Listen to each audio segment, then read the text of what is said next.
পরিস্থিতি অনুকূলে আসার আগেই ভারত খুলে দিয়েছে ফারাক্কা ব্যারেজের 109টি গেট। সারা দেশে এখনো ক্রমেই অবনতি হচ্ছে বন্যা পরিস্থিতি। ভারী বৃষ্টিপাত ও ভারত থেকে আসা পানিতে আগে থেকেই নাকাল দেশ। এরই মাঝে ভারতের বিহার ও ঝাড়খণ্ডে বন্যার জেরে ফারাক্কা ব্যারেজের 109টি গেট খুলে দিয়েছে ভারত। আজ সোমবার গেট খুলে দেওয়া হয়। এতে একদিনে বাংলাদেশে ঢুকবে 11 লাখ কিউসেক পানি। বাঁধ খুলে দেওয়ায় বন্যার আশঙ্কা তৈরি হয়েছে পশ্চিমবঙ্গের মুর্শিদাবাদ সহ বাংলাদেশেও।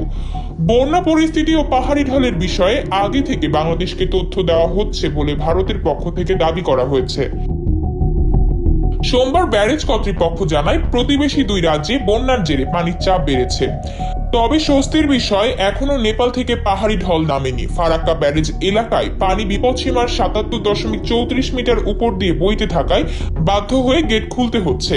সেক্ষেত্রে ফিডার ক্যানেলেও পানির পরিমাণ বাড়ানো হয়েছে। ফারাক্কা ব্যারেজের জেনারেল ম্যানেজার আর দেশপান্ডে বলেন, ফারাক্কা ব্যারেজ কর্তৃপক্ষ সবসময় অ্যালার্ট রয়েছে, প্রতি মুহূর্তে নজর রাখা হচ্ছে।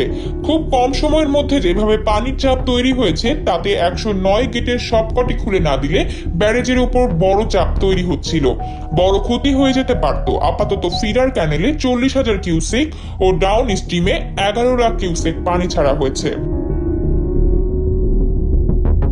এছাড়াও বাঁধ খুলে দেওয়ায় বন্যার আশঙ্কা তৈরি হয়েছে নীলফামারী, শেরপুর, জামালপুর, গাইবান্ধা সহ বাংলাদেশের উত্তর ও উত্তর পূর্বাঞ্চলের বেশ কিছু অঞ্চলে। আতকিয়া মাইমুনা, বার্তা 24।